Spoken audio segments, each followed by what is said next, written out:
Hey, we're live. Are we? Telling me we're streaming on YouTube. Woo. Yes. Wait a minute. So, ooh, cool. Just a moment. Yes, I think. Let me mute myself from here. Let me mute myself from here. And so, because I announced 8:10. Okay, all right. So Okay. we can chill a bit. All right. Yeah. Do you want me to put this link on Facebook for everyone? Yeah, why not? Should we? Great. Right? Fantastic. Okay. Okay. So this is live on YouTube now, but Yes, we are. okay.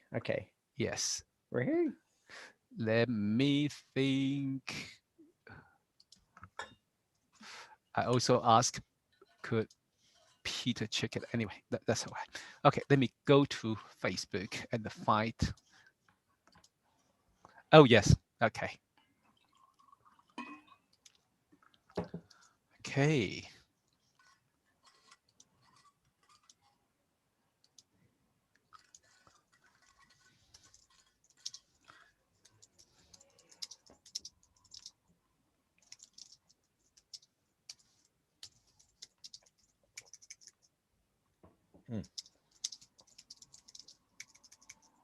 Oh, yes.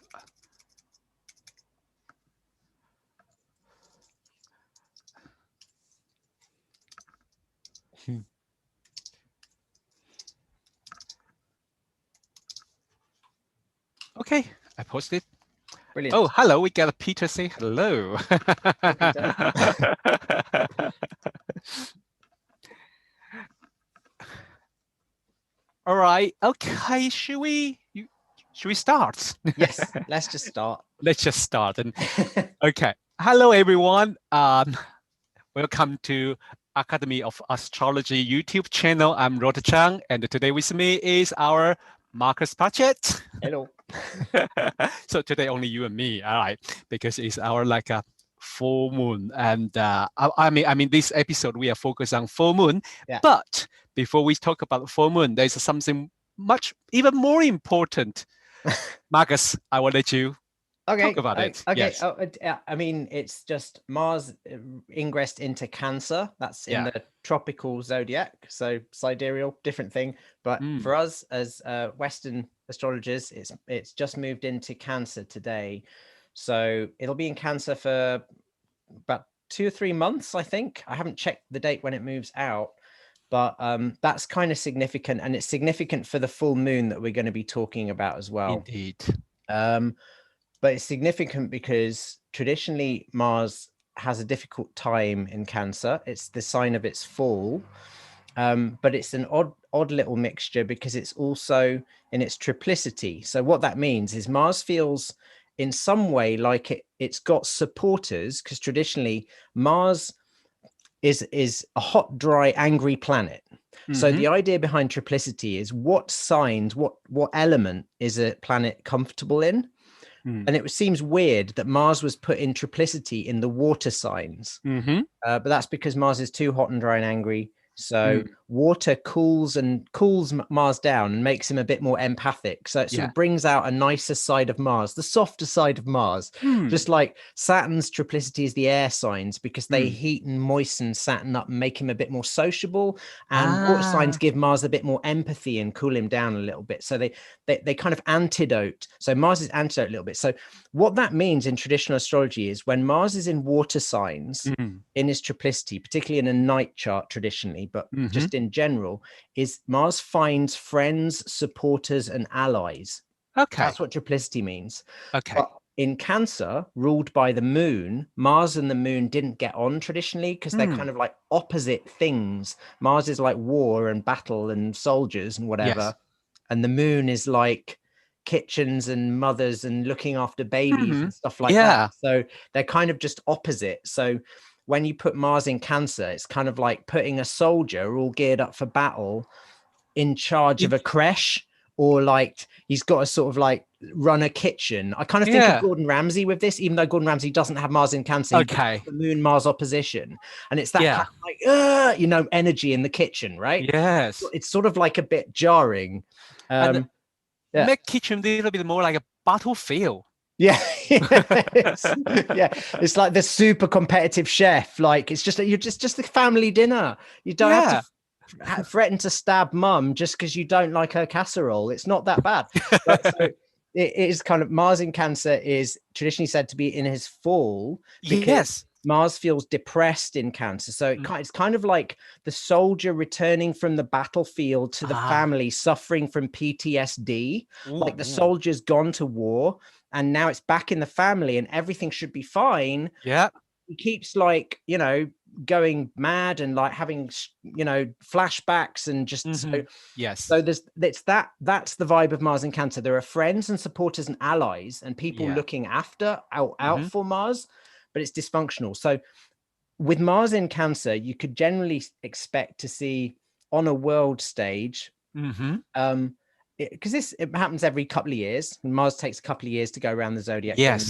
But in general, there are sometimes a few more sort of riots or fires or Marsy type adverse events involving homes or domestic incidents or sort of bad behavior type things. But it depends what else is happening in the sky, because obviously but Mars in Cancer is good for a couple of things, though. I know this because it's my ruling planet, so hi. But also it is good for in some ways nursing or medical fields, because it's that combination of the moon mother thing with Mars, which is about scalpels and knives and this is going to hurt. And likewise, it's sometimes good for culinary chefy things in a Gordon Ramsay kind of way, but it is a bit dysfunctional. Okay, so I think you just mentioned about the Mars in Cancer is both in one way is in its own triplicity in the traditional view, but also is in its fall. So usually people for the beginner, they were very confused how to interpret it, you know, in this way, how to summarize. Well, like I said, one way is it's going to do both. Like this is the thing about that. Yeah, as you know, astrology is not it's not either or, it's both and. So it's going to be in its fall because it's going to have problems functioning optimally because it's in the moon's house. So like I said, it's like the soldier of PTSD coming back to the family. It's like the angry chef in the kitchen having a tantrum. It's kind of like tantrum is a very Mars in Cancer word, actually, because it is like Cancer, this moon sign, sort of like a baby, and Mars is really angry, so it can kind of like have these emotional outbursts. But it's also in its triplicity in that it finds friends and allies and supporters. So the two things are not necessarily mutually exclusive. So to give you some concrete examples of how that can show up in people's individual lives if it's in their birth charts. So you could have, say, Mars in Cancer, and this is particularly true in a night chart, people born at night, especially in the night. At night, because then Mars has its triplicity. In day charts, it loses its triplicity. So depending on which system you follow, but you know, let's not split hairs, but generally speaking. So the point is, when it's got both, so say Mars in Cancer in a night chart, problematic example would be, say, for example, a very successful example would be Robin Williams, the comedian. Very successful example. He had Scorpio rising and Mars in Cancer in the 9th in a day chart. So but Mars was combust as well, which means very close to the sun. So one of the problems of Mars in Cancer is because it has this lack of clarity about its own emotions, and it's got incredible empathy and incredible drive, but it's kind of an often, interestingly, in traditional astrology, the moon, which rules Cancer, also ruled drugs, particularly alcohol, drugs, narcotics, things like that. So one of the readings of that could be that Mars in Cancer in the 9th for Robin Williams, because it's in its fall, was responsible for some of the emotional problems that he had his whole life. And that he used medications and drugs and whatever to treat and whatever. Now, he had other things in his chart that helped him to become very successful, which I won't go into. And also that Mars was combust, meaning close to the sun, which means can't be seen.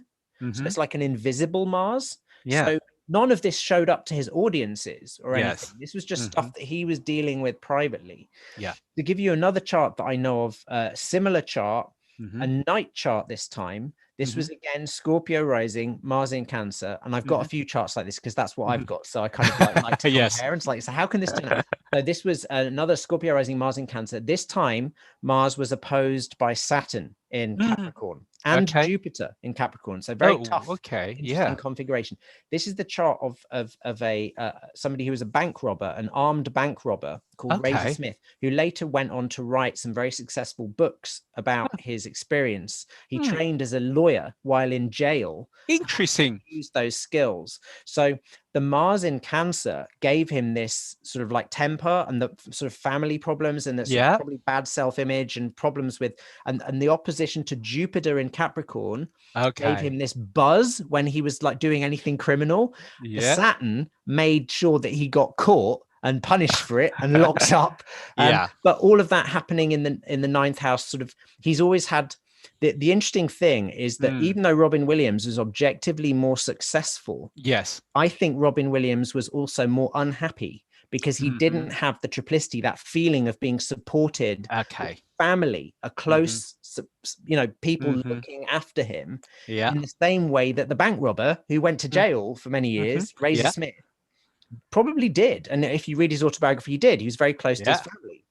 So it's so Mars in Cancer, it can do both. It will tend to produce sometimes problems with emotional problems, sometimes problems with anger, sometimes problems with drugs or substances. But it can also produce and problems with emotions and family and close connections and all that moon stuff. Sometimes the eating disorders, although not necessarily.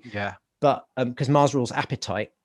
But the main issue with Mars in Cancer, and I'll shut up in a minute because that's like I'm realizing I'm going on. The main issue is Mars is exalted, as you know, in Capricorn. In you Capricorn. have the opposite. You have that's your Mars. Exactly. So, Mars in Capricorn is exalted because Mars needs boundaries. Mars needs structure. Mars needs order. It's like the soldier needs to be given orders and discipline and told what to do. And then they point that way, shoot them, head that way, do that. And they function optimally with discipline and structure. But Mars in Cancer has no structure. It's just like, it's just boundless appetite and sort of, just do what you want. So it's kind of the problem with Mars. Mars rules appetites and drives and anger. You need to focus it and give it a brief. I see. Which is why it's exalted in Capricorn. In Cancer, it's the opposite of that. It's just like, it's whatever you feel, man. Whatever you feel. So the problem with Mars in Cancer is it's strongly motivated by powerful emotions and conversely not motivated at all when the emotions aren't there. And the thing is, to achieve anything, and Mars is all about the drive to achieve, you need discipline, because most of the time you won't feel like it. You won't feel like it. So so the problem with Mars in Cancer is it often doesn't feel like it, and then it will like end up resorting to sort of problematic ways of feeling like it, like drugs or like I know, just behaviors that are ultimately like short-term make you feel good, but long-term aren't good. Yeah, I like that idea because there are two things while you're talking about Mars in Cancer.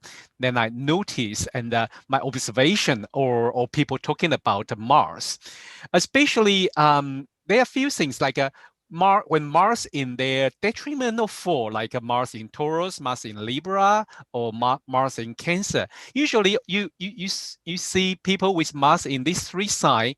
In one way, they are super nice. They are very sweet. But there's a hidden things behind this. They probably don't know how to say no. Yes. Oh, that's absolutely accurate. Lot of problem, because that was I usually call my evil side, and it's my Mars side, because I like especially when I watch movie.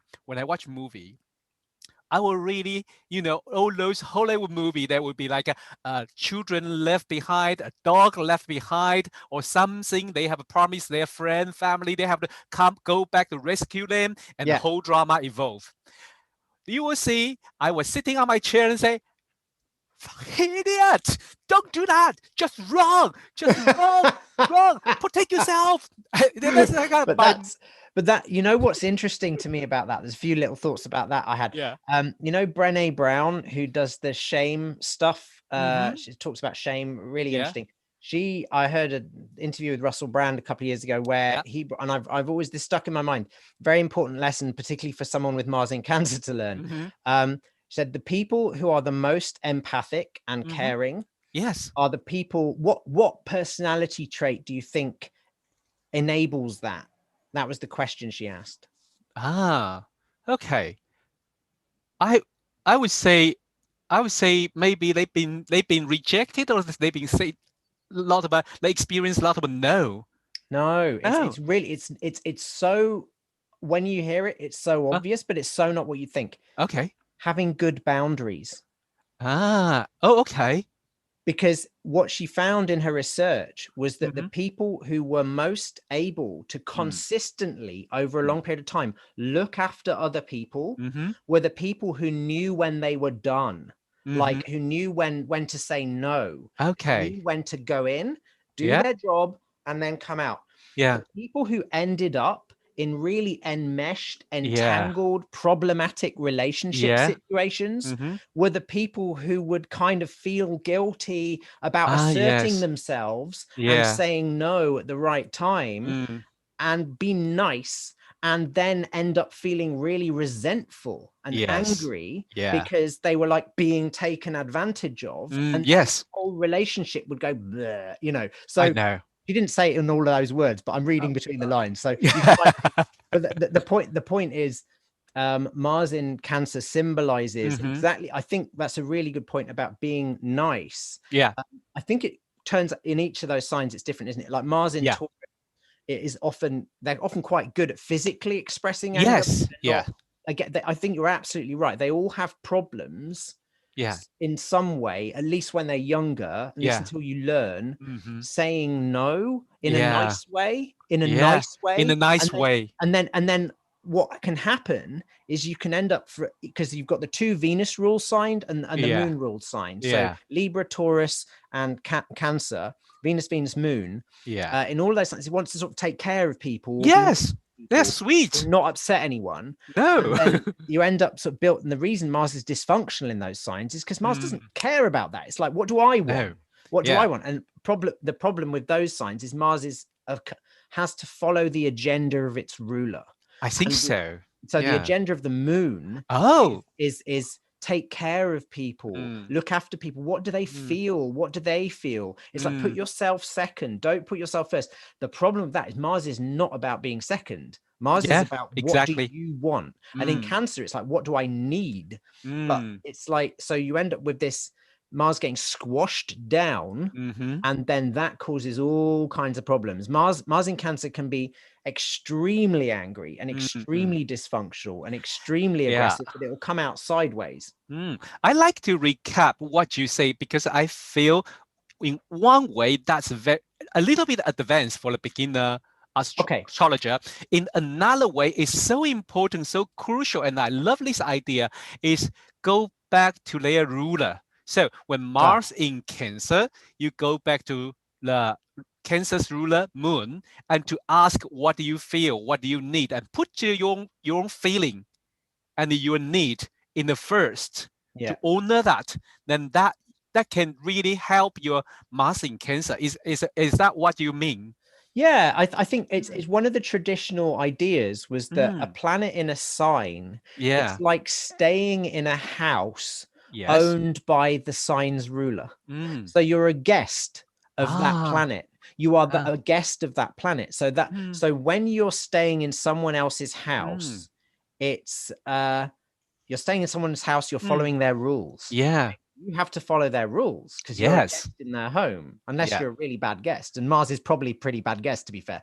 But like that, so you know, if Mars in Cancer has to follow the moon's rules, so it has to follow them, and it doesn't like following the moon's rules because it's like, what, I've got to look after all these babies and just like make food all the time, and I just you know why I don't have baby, you know why I don't have a cat, dog, anything.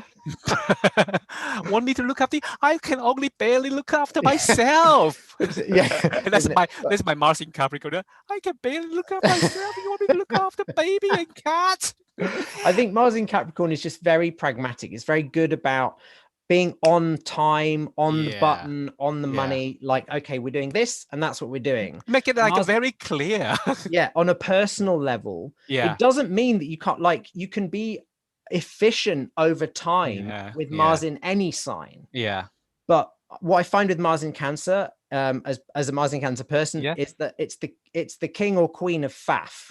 Faff. Like, if I've got to leave the house, I'm inevitably late because 10 minutes before I leave the house, I'm like, oh, I've just got to do that. I've just got to do that. I've just got to do that. I've just got to do all this like circular stuff. Mars in Capricorn, and I know this because I have Mars in Capricorn friends like you. They're just like, I'm leaving the house. I'm leaving 5. Bang, I've left the door. You know what I mean, it's there's no we make the plan, we execute the plan. It's just like. So but I think Mars in Cancer goes in circles because it's always a little bit subconsciously worried about its security. So yes, indeed. It has to be double checked, and you're not really sure that you want to leave the house anyway because it's not really safe. So subconsciously, you spend all of these reasons why you shouldn't do it. So anyway, on a mundane level, I don't know if because and then we should move on to the full moon. Just exactly next week because the Scorpio moon. On a mundane level, I don't know the big notable event, and this doesn't happen every time Mars goes into Cancer. Every 2 years. The notable event a few years back when Mars was in Cancer was the Grenfell Tower incident in the UK. Remember when Grenfell Tower, big tower block in London, caught fire, and then it was found to be all unsafe, and people were killed, and it was all horrible. But since then, the fallout of it has been that some of the London councils have had to pay attention to more safety regulations. It's the kinds of things that can go wrong in different ways are stuff involving domestic safety or food problems with food supply, food safety. Mars also rules the police and security forces, so there can be problems with those sorts of things. I think there's another example. Sorry interrupt you, because why you mentioned that, and why you mentioned that big things about Mars in Cancer mundane level are usually riot things, I was immediately related to, is that 2010 or something, London riots? Oh, I don't know. Was there Mars in Cancer? It's Mars in Cancer because Mars was right on David Cameron's MC, and David Cameron has a Cancer MC midheaven. So I remember very clearly that time because I was so near. Right. Okay. So close to that going on. Yeah. Wow. So yes, I agree. The Mars in Cancer, that somehow, like you say, about the food things and about the riot things and the big fire things, that is kind of and it all comes down to stuff about security, like feeling secure. And Mars is angry about issues of security. That's what it always boils down to. Motivated, but sort of dysfunctionally motivated by security matters. Another thing modern astrology will say is because there's a term called out of bound. So that's the declination when the Mars is out of a 23 degree 26, I think.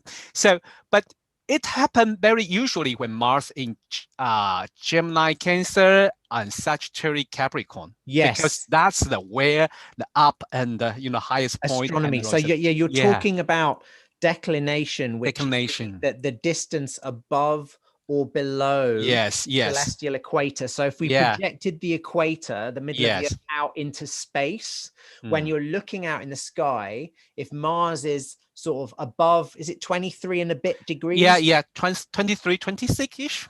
Something like that. It's technically like that. It's the obliquity of the ecliptic, isn't it? Which is it's the angle between the path of the Earth around the sun and the equator projected into space. And it's all astronomical stuff, but the point is when Mars is further up or down than that, it's out of bounds. And that's extreme.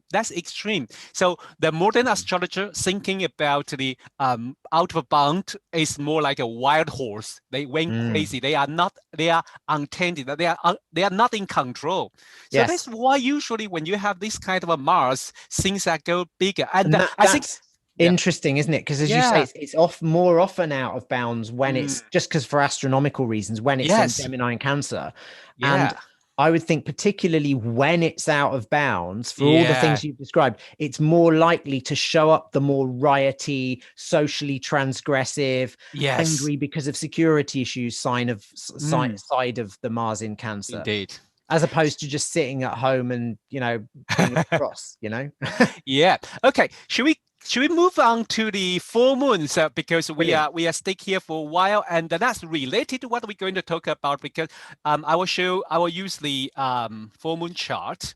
Excellent. Use the London one, and then we can go to other other place. So here is the full moon on the 27th of April, and is I think is for BST is 4:31 a.m. Look at this chart, and what we first notice is that Neptune.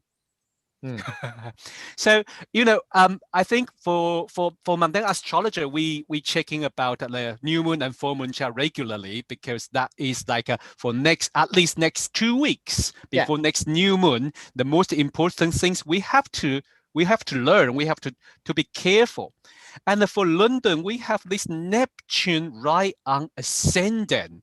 Well, I know you like last time you explained, you do use the Neptune, you do use the Neptune outer planet, especially when they are significant. So I think this is right on the angles Neptune. What do you feel? What do you think about this Neptune? The problem with Neptune is you can never bloody describe it. It's often Neptune on a mundane level.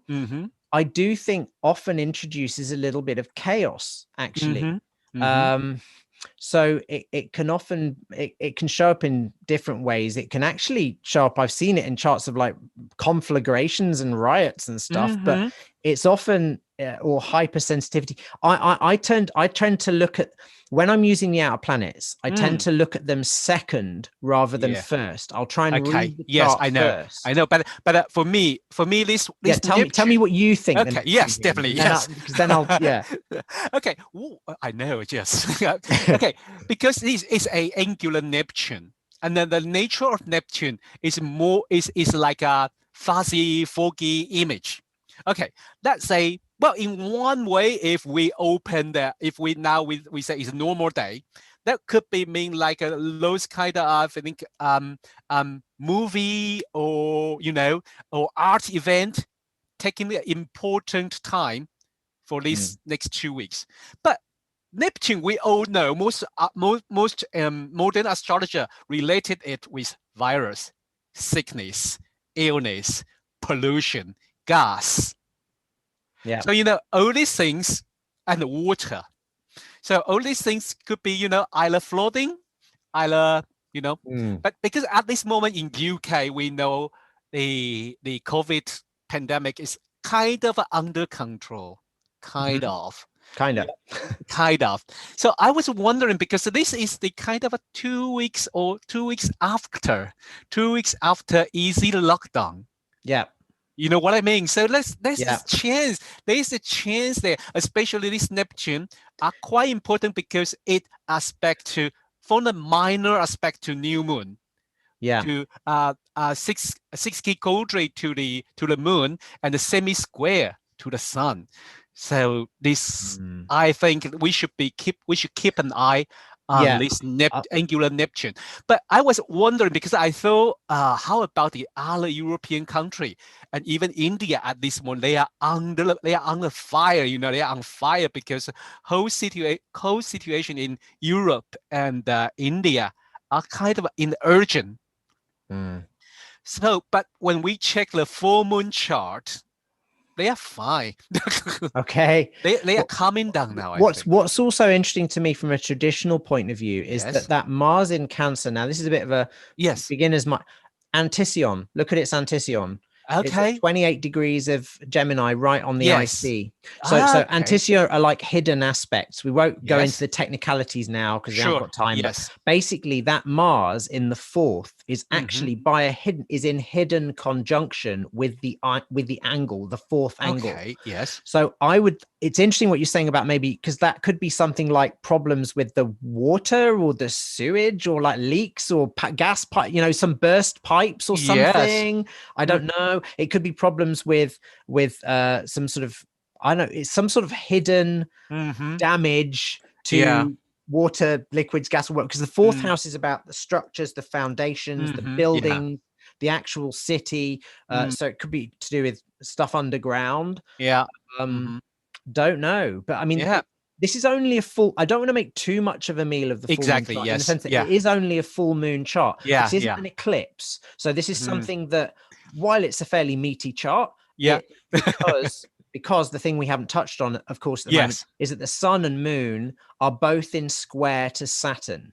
Which, you know, so like the sun at 7 Taurus, moon at 7 Scorpio, and Saturn at 12 Aquarius. That's what makes this quite a tough, very tough, because in one way this is a kind of, we can call it super full moon again, because for this year we have so many of them in March, April, and May, and again in December. December one is the biggest one, but this March, April, May's full moon are usually quite big. So like on 27th, if weather is good, right after sunset, you go to see the west horizon, east horizon moon will coming up. So very beautiful, big, huge moon. You will see it. It's because moon is pretty close to us. So this, but in mundane level, this means things are big. That's interesting, because this is a full moon that I wouldn't really want to be that big. I agree. I agree, because that's square to the Saturn. I mean, I can go into thoughts on that if you like now, or should we? Okay, let me say one thing. Just because this not only squared Saturn. So if we consider Saturn and Uranus square, it trigger Saturn Uranus square. So this squares, let's recap it again. It happened this year in January, in January, and then in June again, and then I think end of this year it will exact again. So this is a pretty crucial aspect, and it's about like as part of the larger sequence of events. Even though this totally, yes. This is, and because it's a full moon, it's always revealing things. Yes, exactly. So it's about a political new and old tradition, and the revolution of freedom and the security. The cards are on the table. So what's there's few about this London chart specifically, and then about the full moon in general. We've got the ascendant ruler, Pisces rising, Jupiter in the 12th. So it's like the people are kind of still feeling or behaving in a pretty locked down way. The moon, which is the people's mood, obviously it's a full moon. People are either a bit upset or peed off. And that square to Saturn, I think there's something about the people, about something being revealed, which is oppressing or upsetting the people, keeping them feeling trapped or whatever. Now, when I looked at this, I did look at it more from a whole sign point of view. So I thought of the sun and moon being in the 3rd and 9th signs. So I was thinking maybe it's to do with long distance travel, COVID passports, or whatever. I see. Schools. Revealing the 5th, and kids and education. So stuff being revealed about sort of people being unable to travel, or about some sort of lockdown thing that's interrupting schools. I don't know, but I think you're right, because people are focused now is like most of people also, no judgmental, but is this situation, but most people are start to think about, are we able to go and have our summer holiday? And I think the government are talking about they are going to make a decision soon, right? So once this reveal, because it's full moon, can be seen. I don't know, but that's one possibility. So I sort of tried to pull it apart with so the moon and Taurus and Scorpio, the signs of the luminaries, both water and earth, both fixed, ruled by Mars and Venus. So I think that they're the signs really of desire, which is Scorpio, and resources, which is Taurus. So, and they're both very physical, dense signs. They're like the water and earth, and they're fixed. So they're both about assets and security and resources, but Scorpio is more about what you want and trying to make it secure, and Taurus is about ownership of stuff, generally speaking, I think.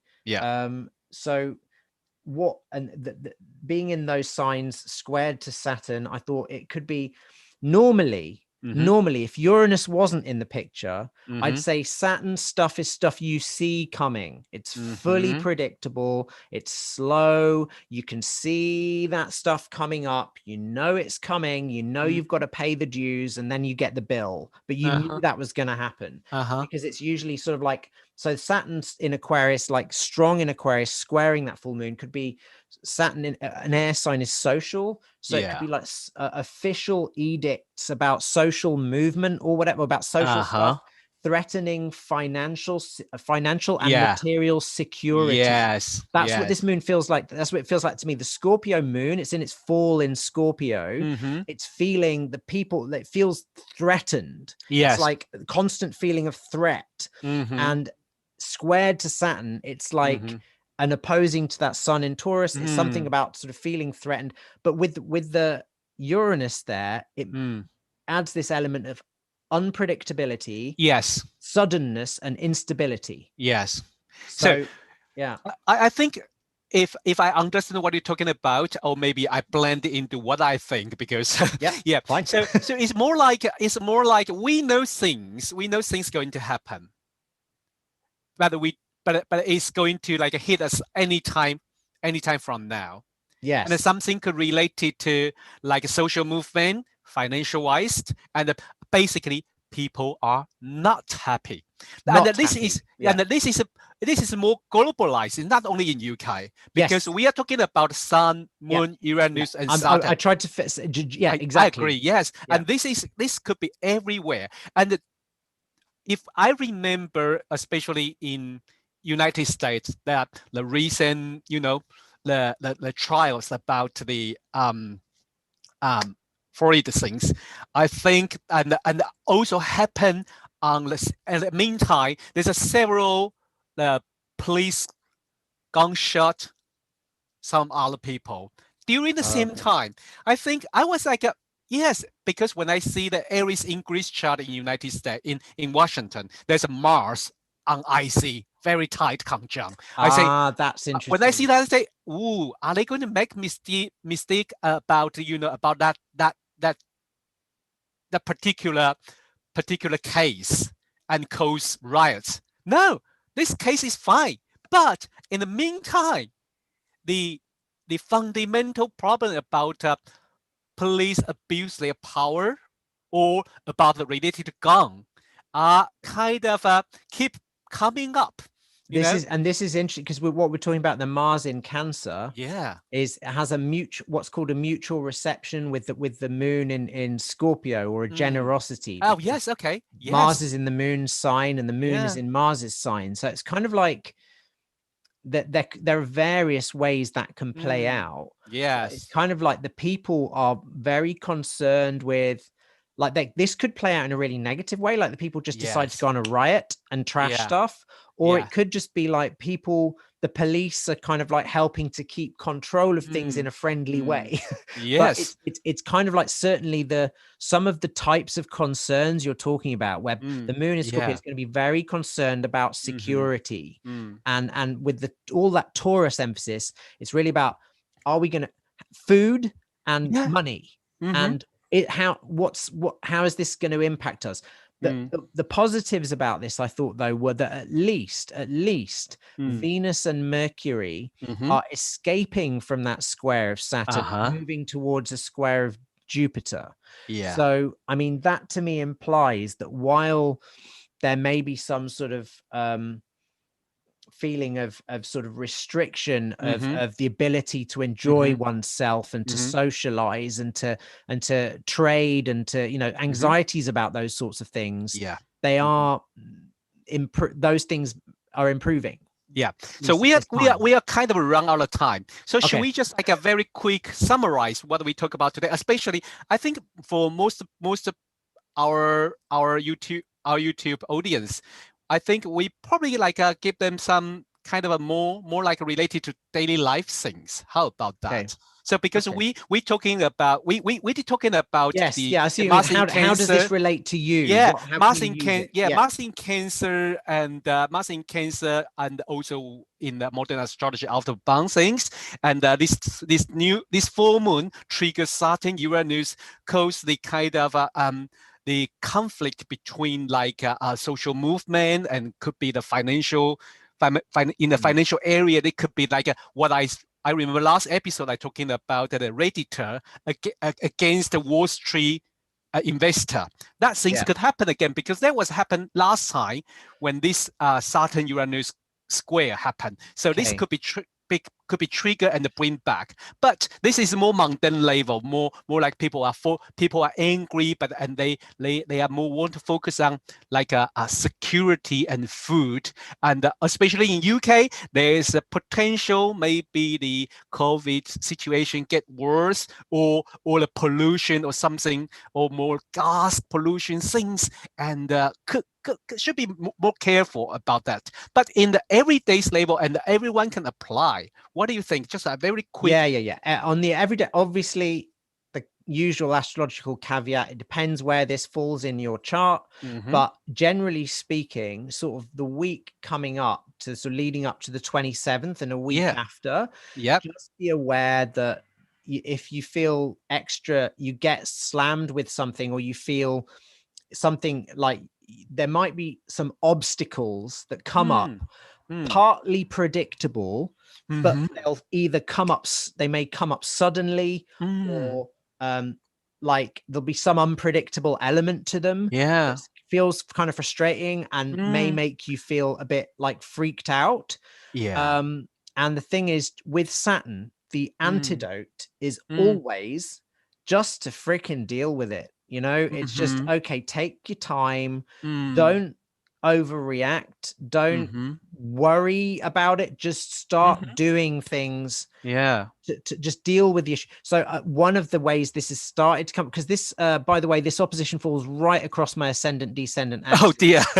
So and Saturn is, my ascendant is like 11 degrees Scorpio. So it's one of the ways this has started to come up was that I was planning to go and visit my family next weekend. And then a member of my family is just diagnosed with COVID. So the entire family has had to go into lockdown and isolate. So I'm having to cancel and rebook my ticket. Oh God. All of that. So and I haven't seen them for like 4 months. Yes, true. Yeah.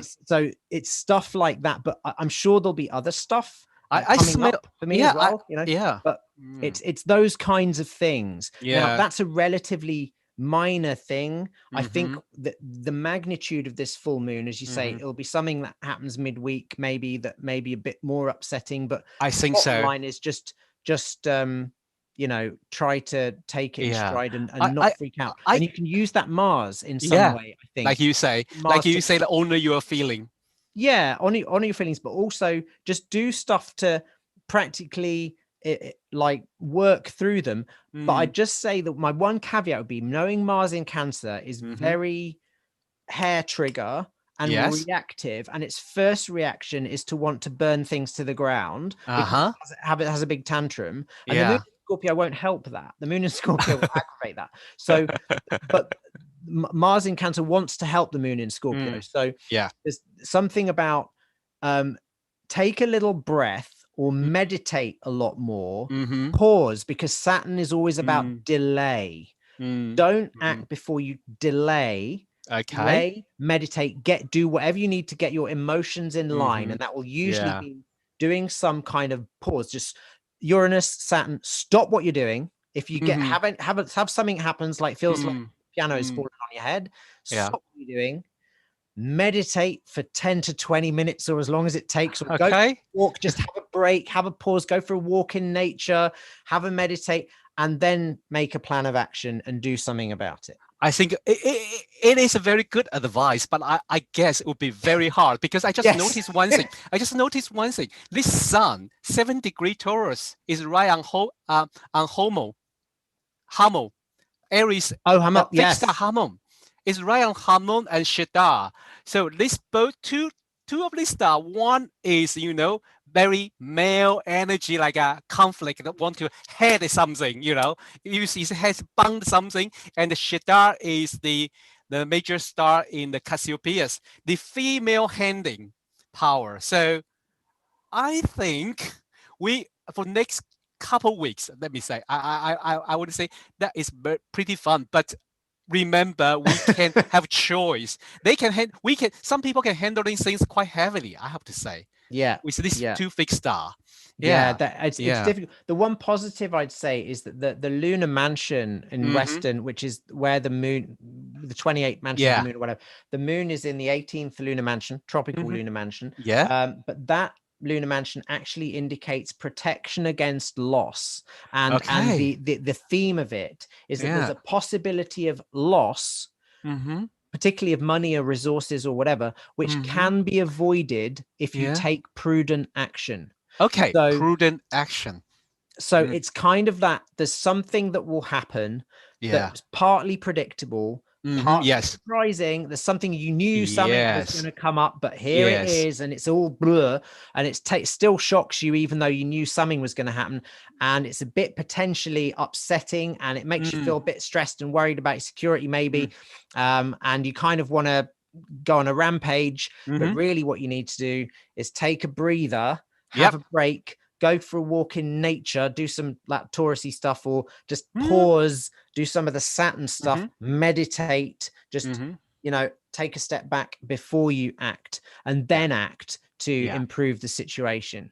And or just get through it. But it's literally it's not an eclipse. It's a full moon. What that means is, while this may be significant in the larger tapestry of events, like you said, Rod, mundanely, on a personal level, it's just 2 weeks where some of us are going to be a little bit activated by events, shall we say?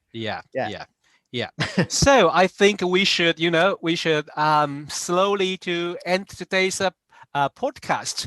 So this is the full moon going to happen on the 27th April, and sun in 7° Taurus, moon in 7° Scorpio, and then following by the waning moon in 3rd of May, sun and the moon in 13° fixed sign, and then following by the Taurus new moon on the 11th of May. I mean, this is a really good point, because look what happens in your life this week, particularly around the full moon, the next couple of weeks, and you'll see that if there are any themes that are a bit sort of stressful, that resonate with some of the things we've been talking about, that emerge now, the next stressful phase of those sort of themes will be obvious around the 3rd of May. It'll be a continuation of the same story, or another sort of another ripple from that stone in the pond. Yes. Cool. Thank you, Marcus, and thank you, everyone. I think today we kind of a little bit over time, tiny bit, but as usual, we very chatty. But I'm really happy to have this chance to to look at the full moon chart from the different aspect of traditional and the modern and the whole side, or different different house system. But that is the beauty of the astrology. We all look same thing from different view, and maybe they will go to the similar things. I think there's I don't like the phrase "there's more than one way to skin a cat," because I like cats, but that's what it means, right? There's more than one way to look at the same thing, and I totally agree. Astrology is fractal, so it's not a science in the I mean, it is in India, a traditional metaphysical science maybe, but it's not it's not a science in the sense that it's not material. It's I agree. You can look at it from many different angles. It's a symbolic construct. So anyway. So okay, thank you, everyone, and see you next week.